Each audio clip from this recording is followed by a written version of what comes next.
Victor Reed didn't become a billionaire by playing it safe. At 45, he had built his fortune through bold moves and calculated risks in the tech industry. His company, Horizon Technologies, had transformed from a small startup in his garage to a global powerhouse. But tonight, as he sat in the exclusive Pinnacle Club overlooking the city lights, he wasn't thinking about business acquisitions or stock prices. "You've got everything money can buy, Victor, but you don't have a clue about real life," said Thomas Parker, swirling his 30-year-old scotch. The two billionaires had been friends since college, though friendly rivals might be a better description. Victor raised an eyebrow. "And you do? Your third divorce just made headlines last month." The other men around the table chuckled. They were all cut from similar cloth. Wealthy beyond imagination, powerful and utterly disconnected from ordinary existence. "At least I tried," Thomas countered. "When was the last time you connected with anyone who wasn't trying to get something from you?" Victor didn't answer. He couldn't remember. Everyone in his world wanted something. Investors, employees, the endless parade of beautiful people seeking proximity to wealth. Genuine connection had become a foreign concept. "That's what I thought," Thomas said, leaning forward. "You know what your problem is? You've forgotten what it's like to be normal, to have someone love you for yourself, not your bank account." "Nobody loves anybody for themselves," Victor replied, his voice cool. "Everyone has angles. Some are just more honest about it than others." The table fell quiet. The five men had known each other for decades, building empires while competing for the same prizes. Their latest obsession was a private island in the Pacific, a pristine paradise each wanted for their next big project. "Care to put that theory to the test?" Thomas asked, a challenging glint in his eye. "What do you have in mind?" Victor asked, though something told him he already knew. "A bet," Thomas said simply. "The biggest one we've ever made." The other men perked up. Their gambling was legendary in certain circles, not for the money involved, which meant little to men of their wealth, but for the outlandish challenges they created for each other. "I'm listening," Victor said, setting down his glass. "You find someone, a regular person with no idea who you really are. Court them, marry them, and keep your true identity secret for 1 full year." Thomas smiled. "If they discover who you really are before the year is up and stay with you anyway, I win. If you make it to the anniversary with your secret intact, or if they leave after finding out, you win." "And what exactly are we wagering?" Victor asked, though he already knew the answer. "The island," all four other men said in unison. Victor laughed. "You're betting collectively? All four of you against me?" "We'll all sign over our competing claims," said Robert Chen, the quietest of the group. "Winner takes all, clear title, no disputes." Victor considered it. The island was worth it, not for the money, but for what he planned to build there. A legacy project that would cement his place in history. And how exactly am I supposed to hide being one of the richest men in the country? Thomas shrugged. "Figure it out. Create a new identity. Live in a normal apartment. Get a cover job. The point is to see if anyone could possibly love the man without the money." "This is absurd," Victor said, though he was already considering how he might pull it off. The challenge intrigued him almost as much as the prize. "Too difficult for the great Victor Reed," taunted William Jones, the youngest of their group at 40. Victor's eyes narrowed. "I'd have to step back from daily operations at Horizon."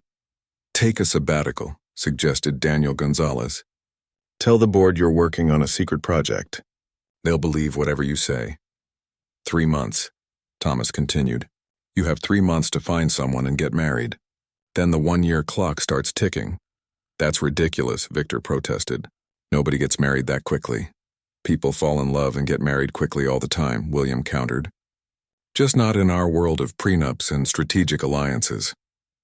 The challenge was taking shape, and Victor felt a familiar thrill, the same one he got before making a major business move. The logical part of his brain calculated odds and scenarios, while another part wondered if there wasn't something more at stake than just an island. "All right," Victor said finally. "I accept." Thomas grinned and raised his glass. "To Victor's year of living ordinarily. May it be educational." The men clinked glasses, and Victor's mind was already racing ahead. He would need a convincing backstory, a modest apartment, clothes that didn't scream wealth, and a plausible job that explained his absences when he needed to handle actual business. "One more thing," Victor said. "None of you can interfere. No dropping hints, no accidentally running into me, nothing that might expose me. Agreed, Thomas said.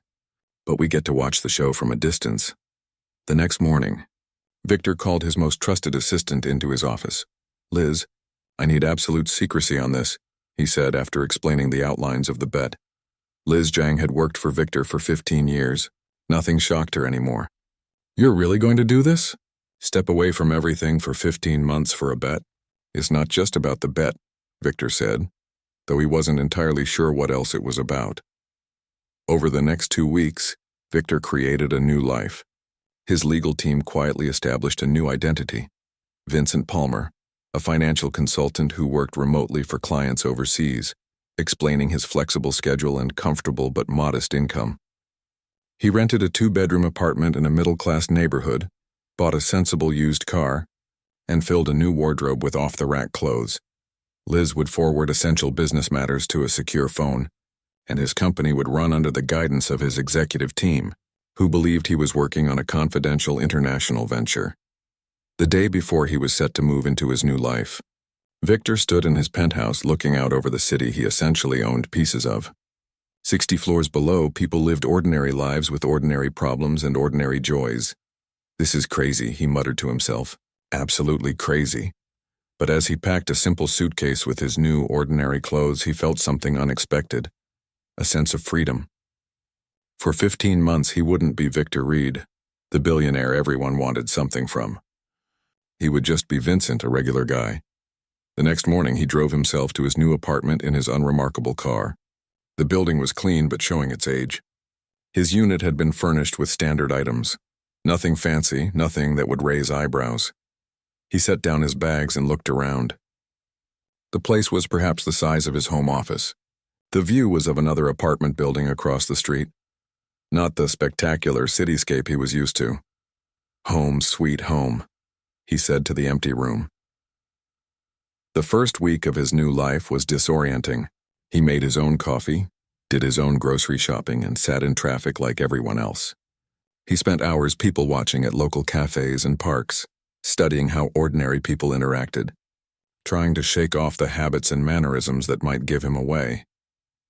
Victor had chosen the neighborhood carefully, upper middle class enough that a financial consultant wouldn't seem out of place, but not so upscale that he would struggle to maintain his cover. For the first time in decades, he was invisible. No one asked for meetings or favors. No one recognized him or took his picture. He was just another face in the crowd, and the experience was both unsettling and strangely peaceful. By the 3rd week, he had established a routine. Morning runs in the local park, work sessions at a neighborhood coffee shop, occasional dinners at nearby restaurants. He made surface-level small talk with baristas and neighbors but kept to himself. Finding someone to marry within 3 months would require actually meeting people. But he realized he had no idea how ordinary people did that anymore. One evening, while reading about community events on a local website, he spotted a notice about a fundraiser for a struggling community center. The center offered after-school programs, adult education classes, and resources for job seekers. The fundraiser promised a casual atmosphere with local food, drinks, and music. Perfect, Victor said to himself. It was exactly the kind of event where he might naturally meet a variety of people, and supporting a community cause would make him appear caring and engaged, qualities he'd need to display if he wanted to attract someone genuine. Victor smiled as he marked the date on his calendar. The game was truly beginning, and despite himself, he was actually looking forward to playing it. Not just for the island, but for the challenge of discovering whether Thomas was right. Could anyone see past wealth and status to whatever lay beneath? He suspected the answer was no, but for the first time in a long time, Victor Reed was willing to be proven wrong. The community center fundraiser was held in a converted warehouse space, strung with simple white lights that gave the rough industrial interior a warm glow. Victor, now fully embracing his role as Vincent Palmer, wore jeans and a button-down shirt that would have never made an appearance in his billionaire wardrobe. As he paid the $20 entrance fee, he felt a strange sense of accomplishment at blending in so completely. Inside, local restaurants had set up food stations, and a small band played soft jazz in the corner. About 100 people mingled, drinking wine from plastic cups and bidding on silent auction items displayed on folding tables. The crowd was diverse. Young professionals, middle-aged couples, a few older folks, all the potential ingredients for his plan. Victor grabbed a drink and began to circle the room, listening more than talking. He overheard conversations about neighborhood developments, school fundraisers, and complaints about rising rents, the everyday concerns of people whose worlds didn't revolve around stock prices and corporate takeovers. First time here? Victor turned to find a woman in her late 30s looking at him with a friendly smile. She wore a simple blue dress and had her dark hair pulled back in a loose knot, a few strands framing her face. "Is it that obvious?" he replied. "Well, you have that 'I don't know anyone here' look," she said. "Plus, I help run this place, so I know most of our regular supporters." "I'm Vincent," he said, extending his hand. "Just moved to the neighborhood about a month ago."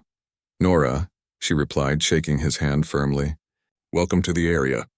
What brought you here?" Victor recited his practiced backstory. "Work change. I'm a financial consultant, mostly remote. Wanted a change of pace from downtown." "Financial consultant?" Her eyebrows raised slightly. "That's interesting timing. How so?" Nora gestured around the room. "This fundraiser isn't just for show. The center's in real trouble. Our building needs major repairs and our funding got cut last quarter. We're about 3 months from shutting down unless something changes." Victor felt a genuine pang of interest. "What kinds of programs do you run?" "Come see for yourself," she said, motioning him to follow. For the next 20 minutes, Nora led him through the space, pointing out photos and displays showcasing their work. After-school tutoring for kids, English classes for immigrants, job training for people re-entering the workforce, senior activities to combat isolation. "We serve about 300 people a week," she explained, her passion evident in every word. "For some of the kids, it's their only safe place after school. For the seniors, sometimes it's the only human contact they have all day." Victor found himself unexpectedly moved. In his real life, charity was a tax write-off, a line item approved by his foundation board. This was something else entirely, small-scale, direct impact on actual lives. "What kind of numbers are we talking about?" he asked. "To keep it running." "About $250,000 would solve the immediate problems," Nora said with a sigh. "But that's like asking for the moon." Victor nearly laughed. In his other life, that was a rounding error. "What if I could help?" Nora gave him a sideways look. "No offense, Vincent, but we've heard that before. People have good intentions, but when they see the books and the structural issues, they usually back away slowly." "I understand finances," he said. "Maybe I could take a look, suggest some options." She studied him for a moment, then shrugged. "We could use all the help we can get. Are you free Tuesday? I'll be here catching up on paperwork and I could show you everything." "Tuesday works," Victor said, already thinking about how he could solve this problem without revealing his identity. This wasn't part of his plan to find a wife within 3 months, but something about Nora's dedication intrigued him. Over the next few weeks, Victor spent more and more time at the community center. He reviewed their finances, helped apply for grants, and even rolled up his sleeves to help with basic repairs alongside other volunteers. He was careful to suggest only solutions that a financial consultant might reasonably propose. Though it killed him not to simply write a check, working alongside Nora, he learned she'd grown up in the neighborhood, left for college on a scholarship, and returned with a social work degree instead of pursuing more lucrative options. The center had been her life for nearly a decade. "Most people with your financial skills would be working on Wall Street," she commented one evening as they worked late, spreadsheets open on their laptops. "Why consulting?" Victor had prepared for questions like this. "I did the corporate thing for a while. 60-hour weeks, constant travel. Made good money but had no life. Decided I wanted something different." "And what's that?" she asked, genuinely curious. The question caught him off guard. In creating Vincent Palmer, he'd focused on the practical details. Job, apartment, backstory. But not on giving him actual desires or dreams. "I'm still figuring that out," he said honestly. "But I think it has something to do with making a difference, not just making money." Nora smiled at that. "Well, you're certainly making a difference here. Thanks to your grant applications, we might actually survive another year." As spring turned to early summer, Victor found himself creating excuses to spend time with Nora outside the center. Coffee to discuss fundraising ideas turned into dinners where they talked about everything but work. Weekend volunteer projects extended to walks in the park, movies, and once, a local community theater production that was so terribly acted they'd laughed until their sides hurt. For the first time in years, Victor felt like someone was seeing him, not his wealth or power, but whatever remained of the person beneath all that. The irony wasn't lost on him. He was being his most authentic self while living a complete lie. One evening, as they sat on a bench overlooking the river that cut through the city, Nora turned to him with unexpected seriousness. "Vincent, can I ask you something?" Victor's heart skipped. Had she discovered who he was? "Of course. Why, what are we doing?" she asked, gesturing between them. Are we just friends working on the community center together? Or is it something else?" Relief washed over him, followed immediately by a new kind of nervousness. "I'd like it to be something else," he said, surprised by his own honesty. "If that's what you want too." She nodded slowly, a smile spreading across her face. "I do. But fair warning, my life is pretty wrapped up in that center. The people there are like my family." "I'm starting to understand why," Victor said. When he kissed her, there was none of the calculation that had informed his romantic encounters for the past 20 years. For a moment, he forgot about the bet entirely. That night, as he returned to his modest apartment, Victor called Liz for their weekly check-in. "How's the bet going?" she asked. 2 months down, 1 to go before you need to seal the deal." The question brought him crashing back to reality. The bet, the island, the ticking clock. "I've met someone," he said. "Her name is Nora. She runs the community center I told you about." "And does she meet the requirements?" "No knowledge of your real identity." "None," Victor confirmed. "She thinks I'm just a financial consultant who's helping her save the center." "Are you going to tell her the truth after you win the bet?" Victor hadn't thought that far ahead. Would Nora forgive such a massive deception? And more importantly, was he willing to risk losing what was developing between them just to win? "I don't know," he admitted. "This wasn't supposed to get complicated." Liz laughed softly. "Human connections are always complicated, boss. That's what makes them real." After they hung up, Victor sat in the dark, thinking. The 3-month deadline was approaching fast. According to the terms of the bet, he needed to be married before that deadline hit. The thought of proposing to Nora made his stomach knot. Not because he didn't want to, but because part of him feared she might say yes to a man who didn't actually exist. Yet another part of him, a part he barely recognized anymore, wondered what would happen if Vincent Palmer became more than just a temporary identity, if he could somehow merge the person he was becoming with the billionaire he'd been for so long. As he finally drifted off to sleep, Victor knew one thing for certain. Winning the island no longer seemed like the most important prize at stake. The deadline was closing in. Victor had just 3 weeks left to propose and marry Nora before the 3-month mark would pass, voiding the bet. He sat in his modest apartment, turning the small diamond ring over in his fingers. It wasn't the kind of ring he would normally buy. In his real life, he could afford stones the size of thumbnails. But Vincent Palmer, financial consultant, would buy something tasteful but modest. His phone buzzed with a text from Thomas. "Tick-tock. No marriage certificate filed yet." Cold feet? Victor ignored it. His fellow billionaires had been sending increasingly frequent messages, clearly enjoying the pressure they were putting on him. What had started as an amusing challenge now felt hollow and manipulative. When he'd first spotted Nora at the community center fundraiser, she had simply been a potential target, someone who might help him win the bet. Now, 2 months later, he found himself genuinely looking forward to their time together. She challenged him, made him laugh, and showed him a world he'd been isolated from for decades. Last week, they'd gone to a neighborhood block party where Nora seemed to know everyone. The elderly couple who brought homemade tamales, the single dad raising twin boys, the young artist who taught free classes at the center. Victor had watched her move through the crowd with easy warmth, belonging in a way he never had in his wealthy circles of conditional alliances. He slipped the ring into his pocket and headed to the community center. Today was a milestone. Thanks to Victor's financial guidance and some lucky grant applications, which he had secretly ensured would be approved through anonymous donations, the center had secured enough funding to stay open another year and begin critical repairs. When he arrived, Nora was in her cramped office, surrounded by stacks of paper. She looked up and her whole face brightened. "Vincent, perfect timing. We just got the official confirmation on the foundation grant." We're going to make it. She jumped up and threw her arms around him. Victor hugged her back, savoring her joy while fighting his guilt. That's amazing news. We should celebrate. Absolutely, she agreed. But first, come see something. She led him down the hallway to where a construction crew was already working on the leaky roof that had been damaging the building for years. They started this morning, she said, her eyes shining.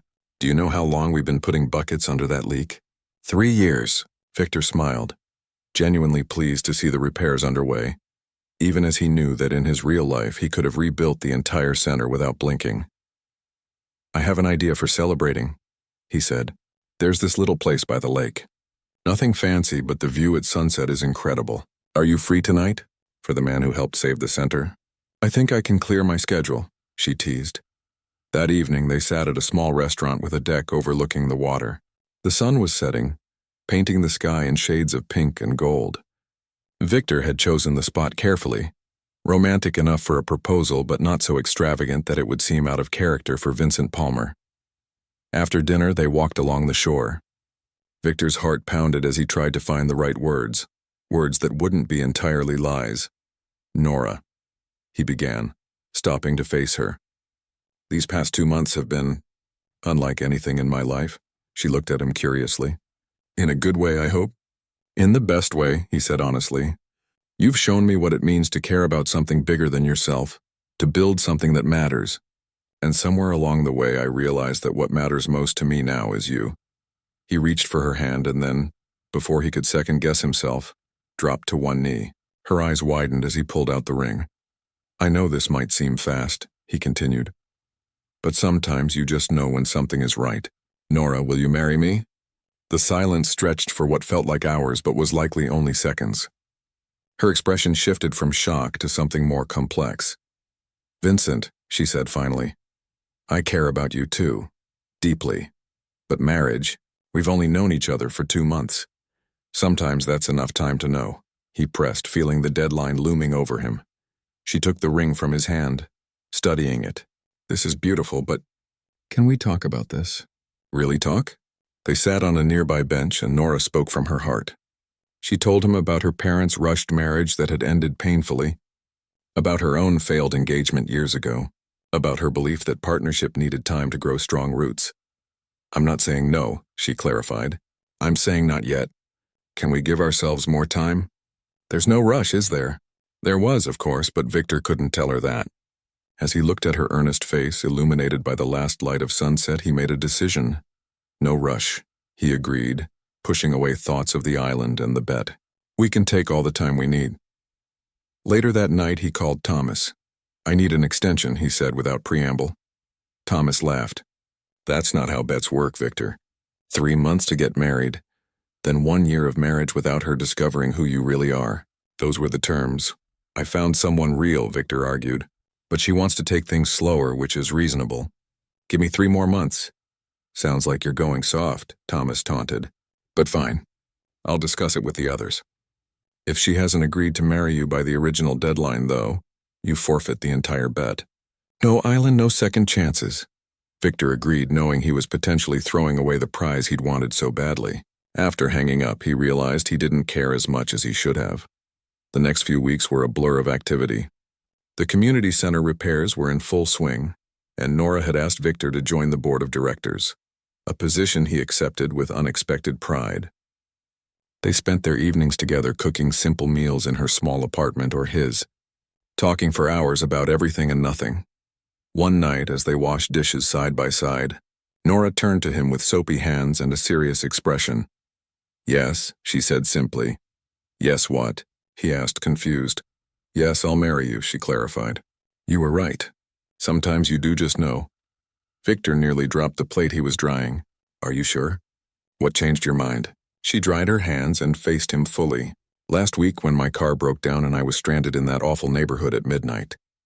You didn't just come get me. You brought blankets, hot coffee, and stayed with me until the tow truck came. Even though you had that big client meeting the next morning. Anyone would have done that, he said. No, they wouldn't, she countered. My ex would have called a cab and gone back to sleep. But you show up. For me. For the center. For everyone who needs you. That's what matters in a partner. Victor felt a stab of guilt. If she only knew how much more he could actually do for her, how much he was hiding. They were married 2 weeks later in a simple ceremony at the community center, surrounded by the people Nora considered family. Victor had invited only Liz, introducing her as an old friend. The rest of his billion-dollar empire continued without him, managed remotely through encrypted messages and rare, secret meetings when he claimed to be traveling for work. As they exchanged vows, Victor looked into Nora's trusting eyes and felt both joy and dread. The 1-year clock had officially started ticking. For the next 12 months, he would need to maintain his double life, keeping his true identity hidden from the woman who now believed she knew him completely. Thomas sent a message that evening. "Congratulations, newlywed. Now the real challenge begins. Remember, if she finds out who you really are before your anniversary and stays with you, you lose everything." Victor looked across the small reception at Nora, laughing with the elderly couple from the block party. For the first time, he wondered if losing the bet might actually mean winning something far more valuable. 6 months into their marriage, Victor had settled into a rhythm of deception that was becoming increasingly difficult to maintain. He and Nora had moved into a slightly larger apartment, still modest by normal standards, but practically a closet compared to Victor's real penthouse. Each morning, he'd kiss her goodbye, pretend to go to his consulting job, and then split his day between actually helping small businesses with their finances and secretly running his billion-dollar company from various coffee shops and co-working spaces. The community center was thriving. With the funding secured, they had completed the critical repairs and even expanded their programs. Nora had been promoted to executive director, and Victor continued to serve on the board, offering financial guidance that was informed by his true expertise. "I've been thinking," Nora said one evening as they sat on their small balcony, sharing a bottle of wine. "What if we created a scholarship program for the kids at the center? Even a few $1,000s could help some of them get to college." "That's a great idea," Victor replied, mentally calculating how he could anonymously fund such a program. "We could start small and grow it over time." "That's what I love about you," she said, leaning her head on his shoulder. "You never tell me my ideas are too big. You just figure out how to make them happen." Her words warmed him even as they pricked his conscience. If she knew who he really was, what he could really do, her dreams for the center could be realized overnight. The repairs, the programs, the scholarships, all of it could be funded for decades with what amounted to pocket change for him. Their moment was interrupted by Victor's phone buzzing. It was a message from Liz, marked urgent.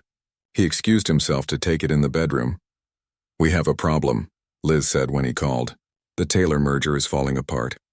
The board is demanding an emergency meeting, and they won't accept you calling in. They want you physically present," Victor cursed under his breath. The Taylor merger was crucial, worth billions and years in the making. "When?" "Tomorrow morning, 8 a.m. "I'll be there," he said, his mind racing to construct a plausible excuse for Nora. When he returned to the balcony, Nora was looking at him with concern. "Everything okay?" "You look worried." "Just a client emergency," he said, hating how easily the lies now came to him.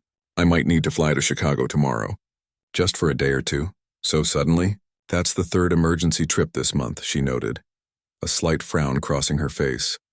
"I know, and I'm sorry.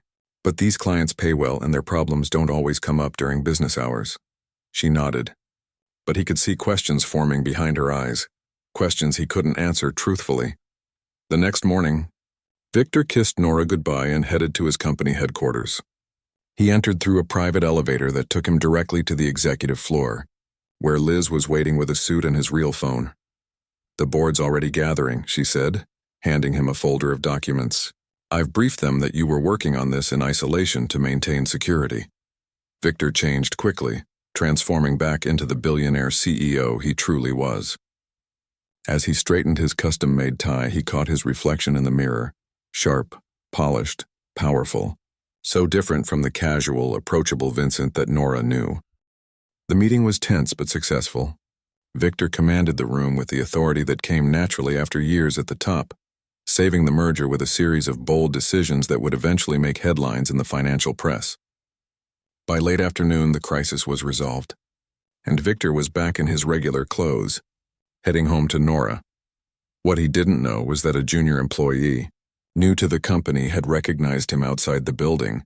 This employee lived in the same neighborhood as Victor and Nora and had seen them together at local shops. Confused by the discrepancy between the modest local man and the billionaire CEO, the employee had snapped a discreet photo. That evening, as Victor returned home with flowers to apologize for his absence, Nora greeted him with unusual quietness. "How was Chicago?" she asked, not quite meeting his eyes. "Hectic but productive," he lied smoothly. "The client's issues are resolved. I shouldn't have to go back anytime soon." She nodded, taking the flowers with a distracted, "Thank you." Throughout dinner, the conversation felt strained. Victor attributed it to her disappointment about his trip, but as they cleaned up afterward, she finally spoke what was on her mind. "Vincent, do you have a twin brother you never told me about?" The question caught him completely off guard. "What? No, why would you ask that?" Nora pulled out her phone and showed him a message from a friend who worked at a law firm. Attached was the photo taken earlier that day, showing him outside his company headquarters dressed as the CEO he truly was. The message read, "Saw your husband downtown today. Didn't know he had such expensive taste in suits. Isn't he a financial consultant?" Victor felt the blood drain from his face. "I can explain," he started, though he had no idea how he would finish that sentence. "Please do," Nora said, crossing her arms. "Because from where I'm standing, there are two possibilities. Either that's not you in the photo, or you've been lying to me about who you are." Victor took a deep breath. After 6 months of marriage, 6 months of growing to love this woman more than he'd ever expected, the game was up. The terms of the bet stated that if she discovered his identity before their anniversary and stayed with him, he would lose. But in this moment, the bet seemed trivial compared to the potential of losing Nora. "It's me," he admitted. "And yes, I haven't been entirely truthful about what I do for a living." Over the next hour, Victor revealed the truth, not about the bet, not yet, but about his real identity. He explained that he was actually Victor Reed, CEO of Horizon Technologies, one of the largest tech companies in the world. He showed her news articles on his phone, company reports, photos of him at business events. Nora listened in stunned silence, her expression shifting between disbelief, anger, and hurt. When he finished, she stood up and paced the small living room. "So everything has been a lie," she said finally. "Our whole relationship is based on a lie." "No," Victor said desperately. "My feelings for you are real. Everything between us is real. It's just the circumstances of my life that I concealed." "Why?" she demanded. "Why would a billionaire pretend to be a regular person? Was this some kind of sick experiment? Were you laughing at me the whole time? Watching me worry about the center's funding when you could have written a check and solved everything with your pocket change?" Victor winced at how accurately she'd assessed part of the situation. "It wasn't like that. At first, maybe I was curious about living a different life, but then I met you and everything changed." "At first?" she echoed. "So there's more you're not telling me." He hesitated. Revealing the bet now would only make things worse, but continuing to hide it would mean building their future on yet another lie. "There's more," he admitted. "But please, can we take this one step at a time? What I need you to know right now is that I love you." "That was never a lie." Nora grabbed her coat and purse. "I need some time to think. It's too much. Where are you going?" Victor asked, panic rising in his chest. "To my sister's," she replied. "Don't follow me, don't call me. I'll contact you when I'm ready to talk." As the door closed behind her, Victor sank onto the couch, his head in his hands. His phone buzzed with a text from Thomas. "Heard your cover was blown. Tough break. Guess the island is ours after all." Victor threw the phone across the room. The island, the bet, the competition with his fellow billionaires. None of it mattered anymore. For the first time in his adult life, he had found someone who saw him for who he could be, not what he owned. And now he might have lost her forever because of his deception. That night, alone in the small apartment that had somehow become more of a home than his penthouse ever was, Victor made a decision. If there was any chance of salvaging his relationship with Nora, he would have to tell her the complete truth, even if it meant losing everything else. 3 days passed without a word from Nora. Victor remained in their apartment, hoping she would return, refusing to go back to his penthouse or his executive office. He called in sick to the community center board meeting, unable to face the people who had become like family to him while living a lie. On the fourth morning, his phone rang. It was Nora. "Can we meet?" she asked, her voice giving away nothing of what she was feeling. "Of course," Victor said, relief flooding through him that she had called at all. "Anywhere, anytime. The bench by the lake. Where you proposed. 1 hour."